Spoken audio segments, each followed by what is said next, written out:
MLAs and their family members at Golden Bay Resort in Kuvittur near Mahabalipuram in an effort to prove that she has not incarcerated them. She alleged that her MLAs were facing threats. She said, and I quote, MLAs have had to hide their children in the house of relatives following threats. They approached me with their fears. Meanwhile, the mood at the residence of caretaker Chief Minister O Panneerselvam was electric, with the arrival of each new Member of Parliament extending support. Out of the AIADMK'S 50 MPs in Parliament, 10 MPs have pledged support to OPS. The 5 new arrivals on Sunday included Lok Sabha MPS R.P, Marutharajaa, B.Senguttuvan, Jeyasingh Thiyagaraj Natterjee, Lakshmanan, and Rajya Sabha MP Rajendran. But Panneerselvam, speaking after Sasikala had spoken, asserted that at no cost will he and his supporters allow Sasikala to become the Chief Minister. The caretaker Chief Minister requested all the MLAs to go back to their respective constituencies and listen to their voters and act according to their conscience. He reminded them that he in fact reminded the people that he was the one person Amma had chosen as the Chief Minister. அத்தனையும் கூட இருந்து பார்த்திருக்கிறேன். அதனால் எங்களுக்கு இந்த சலசலப்பு புதிதல்ல. ஆரம்ப காலத்திலிருந்து தலைவருக்கு பின்னால் இந்த கட்சியை உடைக்க வேண்டும். இது பெரிய கட்சி, பெரிய இயக்கமாக இருக்கிறது.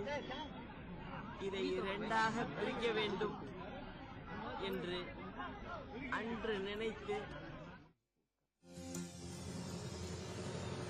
Well, Sasikala, of course, tries to keep her flock together. We're getting some more breaking news coming in from Chennai. OPS, the caretaker Chief Minister, is likely to meet with the Chief Secretary, the Home Secretary and the DGP at 10:30 a.m. this morning at the Tamil Nadu Secretariat in Chennai. My colleague, Deputy Editor South Priyamada, on the phone line with me. Priyamada, this is a clear display of confidence by OPS that things go on as per normal as far as he's concerned, because he believes that he has the support he needs in order to continue as the Chief Minister of Tamil Nadu. Well, that's correct. Panneerselvam, even yesterday at his press conference, hinted that he will be going to the Secretariat tomorrow. So this is all in optics of showing that things are under his control. Remember, the DGP as well as the Chief Secretary came and met him at his residence as well about 2 days ago. So this is clearly an indication that he still enjoys the confidence of the bureaucrats, and also the fact that, yes, he is in firm grip of the administration even as he is gaining strength. Right. Look, Priya, also about the fact that in terms of the numbers game, how are they stacking up? What we hear right now is that there are more MLAs, in fact ministers, who could be switching sides today. That's correct. We are being told that more ministers will be switching sides today. They are likely to extend support to Panneerselvam. Remember the last 2 days where Sasikala has gone and met these and yet she has had 2 long meetings with them, indicating the kind or the need to be together. And ever since that speech of hers, there has been no defection. So it will be a big setback for Sasikala even after this, if there are going to be defections, especially the MLAs. But how long can this go on, Lokpriya? Isn't the ball now firmly in the governor's court? Time is running out for the governor as well, in terms of perception as well, that he doesn't seem to be acting on this kind of stalemate which is prevalent in Tamil Nadu right now, because this is giving both sides time enough to threaten, to induce, to use horse trading, whatever methods they could possibly use in their kitty in order to keep their flocks together. Well, definitely, yes, there is a mounting pressure on the governor to take a decision soon, because it has been more than a week since Sasikala has been elected as the legislative party leader, and yet she has not been invited for the swearing-in ceremony. The governor's office says that this is a peculiar situation, and they are in touch with constitutional and legal experts to arrive at the best possible solution to this entire problem. But there is also the growing criticism that the governor is not discharging his constitutional duty, because if you look at it, Sasikala has gone by the rule book. She has not flouted any rules. She has the numbers, she has the mandate. But we are learning from reliable sources at Raj Bhavan that governor is likely to arrive at a decision only when the Supreme Court verdict comes out, and an indication of that might come by today evening or so, that the governor might invite either of them for a floor test. But yes, time is running out, and both these factions will remain patient, but we do not know if it will turn adverse. Absolutely. So time is running out, and all eyes firmly set on Raj Bhavan as to what could be that possible decision that is likely to come by this evening. Lokpriya, thank you so much for your inputs on that story. Let's listen into some more political reactions coming in from Chennai. ஊடக நண்பர்களே, நீங்கள் இப்போது பார்க்கிறீர்கள், எங்களுடைய சட்டமன்ற உறுப்பினர்கள் யாரையும் அடைத்து வைக்கவில்லை. நீங்கள் அனைவரும் கண்கூடாக பார்க்கிறீர்கள். ஒரு நல்ல குடும்பமாக இங்கே இருக்கிறார்கள். இதை நீங்கள் பார்க்க வேண்டும். இதிலிருந்தே நீங்கள் புரிந்து கொள்ளலாம். சட்டமன்ற உறுப்பினர்களை அடைத்து வைத்திருக்கிறார்கள் என்றெல்லாம் சொன்னார்கள். He should verify and take the decision soon. Is he being dictated from certain quarters to delay it, to allow, I think, a kind of typical horse trading, so that whatever those quarters want, that happens? In democracy, ultimately, you look at the numbers. The governor was conspicuous by his absence on 2 crucial days when Tamil Nadu politics was in turmoil. And after coming there, the silence is all the more conspicuous.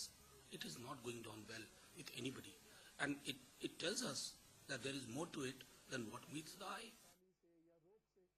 More than 40 MPs as well as 130 MLAs are with Chinnamma because we wanted the party. It is an iron fortress. Amma has given us a great party with great strength, 1,50,00,000 cadres. We all want the 2 leaves should be there, and we also want the party to have the power. So that is what, because Amma has given us the party as well as the cadres. The governor has to have a constitutional answer to this. He has to give yes. He has to say yes or no. So he will take the decision right away according to the Indian Constitution. So I strongly condemn that, because governor should be respected, governor's decision should be respected, and constitution should be respected. Governor is not an ordinary politician. He has so many things to consider. It's a special situation what Tamil Nadu is facing. And one side, Chief Minister is there. One side, General Secretary is there. Why we are in a hurry? No hurry, because our Honorable Chief Minister was hospitalized for more than 2 months. Then we face the Jallikattu problem. So let us wait. Nobody is going to be next to Sasikala. Trust me, because she has held them. They are there because of some, unexplicable reason. Probably a threat, probably money, probably the offer of posts. But slowly, one by one, they are all understanding that this is not going to stand. What had happened in 87 is happening now. So when it is a fight for power between the factions of the same party, how can they claim that somebody else from outside is creating it? It is not a fight for anything else. It is a fight as to who will become the Chief Minister, which means it is among themselves. The rift is within. When the rift is within the party, what is the role of the opposition parties? I understand all these things. See, this is just, they want to save their face. They are blaming on the other parties.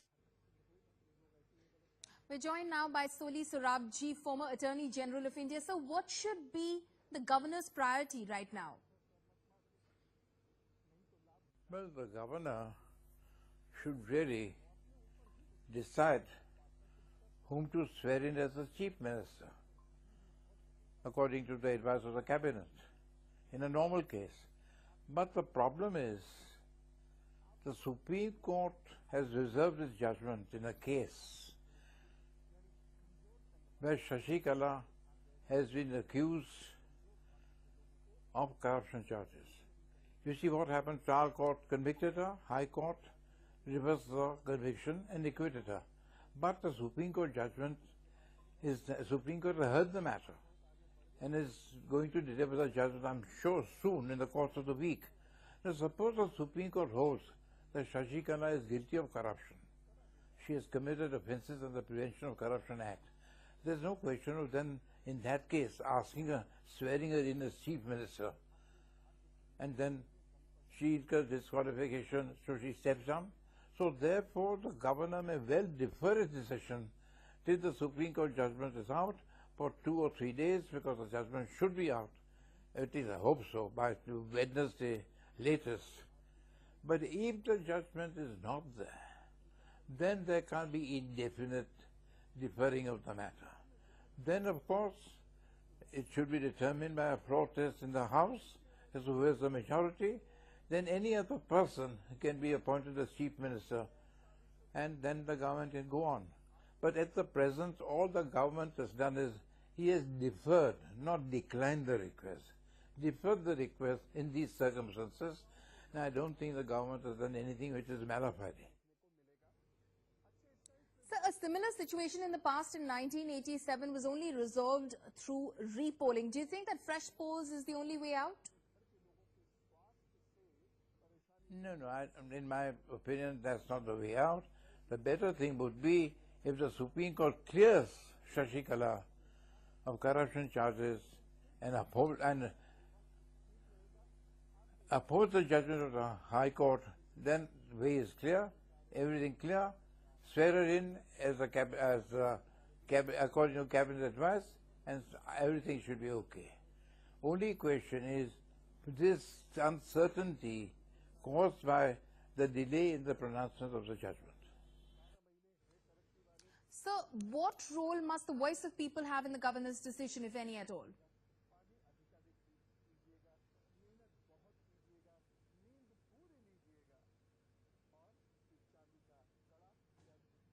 Well, it depends upon the personality of the governor. How can you ensure?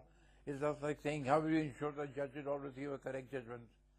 I mean, you have to trust the governor's office, and trust the governor to perform his constitution functions in a fair, impartial manner. You can't have a law, you act fairly, you act impartially. That's expected. Solicitor Abji, thank you so much for joining us on NewsX and giving us your perspective on this developing story. Slipping into a short break, we'll be back on the other side with more news and updates.